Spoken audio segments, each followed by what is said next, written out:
Hey YouTube friends, I'm Purple Cookie 80. It's Friday, May 4th, and I'm here with your Y&R review from yesterday. Just gonna be real quick. I haven't really been feeling well. I've been having this headache that won't go away.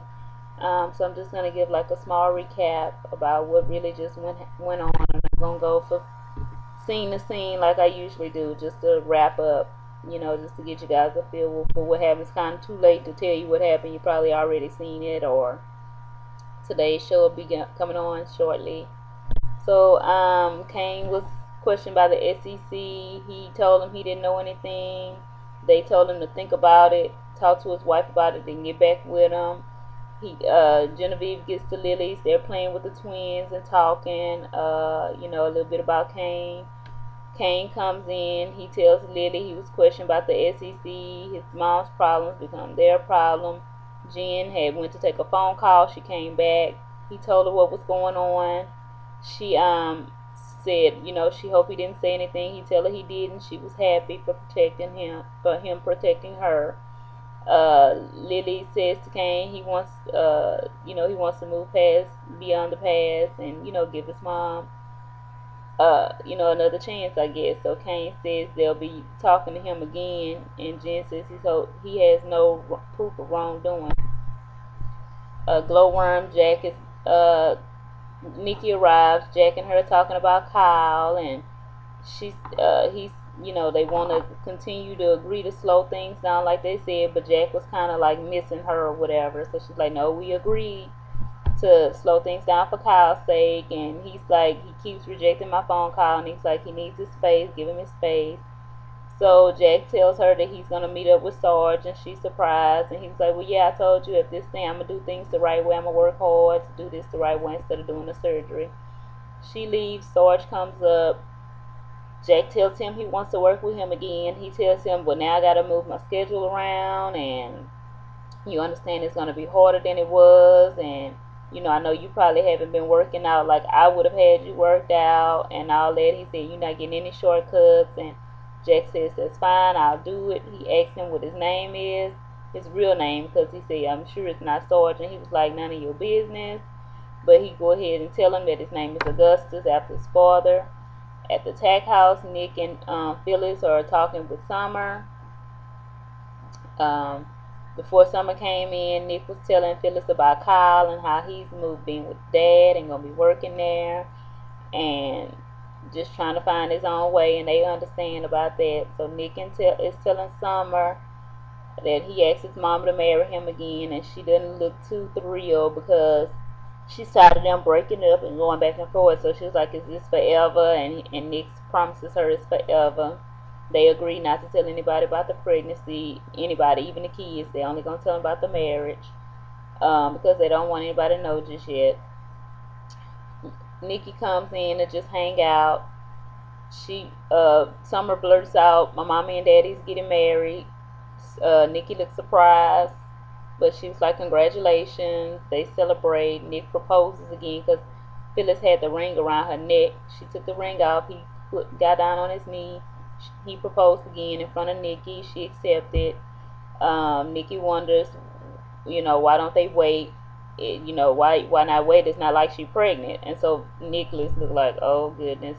And she goes, she's pregnant, and he say, but this is the way it's supposed to be. He says he couldn't be happier that he made this decision. So Kay and Murphy are talking in the room, and Jill comes in and teases them about acting like newlyweds after these 3 years. And she gets a phone call from Philip, and he's having his knee surgery. He wants her to come and be with him. She's gonna go to Australia and be with him. I guess that's why she's leaving the show for 6 months. Murphy has a surprise for Catherine. She wants to know. He said, I'm not telling you, and you'll find out when we get there. Um, Genevieve was getting ready to leave, and Jill came. Her and Genevieve, had their little words. They always do. The twins wake up. Genevieve tells stories about Kane before she got ready to leave. She thanks Kane for not ratting her out with the SEC. She leaves. They hug.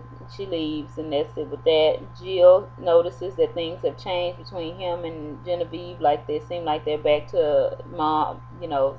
They're closer, not like enemies like they used to be.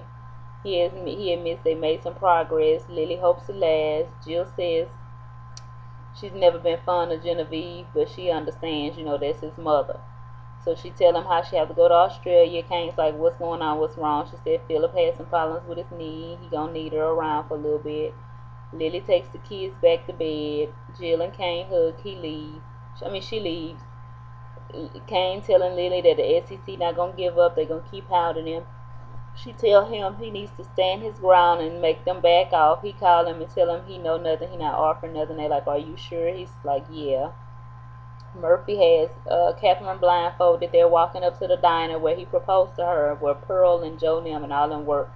And when she got the blindfolds off, everybody yelled surprise, and they were all happy to see her. She was happy to see them. Their whole little thing, wasn't much. That's what their little thing was about. Just them enjoying their little anniversary and him telling how much he loved her or whatever. Back at the glowworm, Jack Jack still was talking to Sarge. Sarge left when Phyllis came up. She apologizes about Kyle. He was like, don't worry about it. He's just being a boy. Jack notices the ring on Phyllis' finger. He asks if she get married. She said, yeah. And then somebody had some seafood or something around her. She gets to feeling nauseous and saying, it smells bad and not feeling good and queasy. And Jack was like, you wouldn't be pregnant, would you? And she was like, shh, you know. Because of course, they don't want nobody to know. And she's like, isn't this amazing? Especially after what the doctor told us. Like, I'd never be able to have kids, and now I have Summer, and now I'm pregnant again. Isn't that amazing? So that didn't make Jack feel too good about himself, knowing that he couldn't give her a child, but Nick could after all this. Okay. So Jill and Genevieve run into each other again at Crimson Light. Jill says she went to Kane's to tell him she was leaving town. Genevieve says she doesn't believe she means Kane any harm, but she doesn't want him doing the damage. She always put herself first. No, Jill tells Genevieve she doesn't believe she means Kane any harm, but that doesn't mean she won't put him in she won't do him any damage. She always puts herself first. So Genevieve says her audacity is astounding. Jill advises her to keep her distance if she really cares about Kane. So that was the end of that. That's what happened yesterday. I'm sorry I couldn't come in. I just have not been feeling well. Later on today, Victoria asks Sharon what's the deal with you and my dad. Chelsea tells Victor it's none of your business. Victor replies, as of now it is. Jack tells Kyle that they can work through this if he gives it a chance. Kyle says there are certain things you can't talk yourself out of. So that's pretty much what's gonna happen. Thank you guys for watching and hanging in there with me. Like I said, I can't knock this headache away. I tried everything, but it's not going away. I am gonna try to get that up for you today. If not, it'll be tonight or tomorrow. But I'm gonna do the spoilers for the week. This is Friday. Spoilers come up tomorrow night, and I'll see you guys later. Have a good Friday, and talk to you later. Thank you.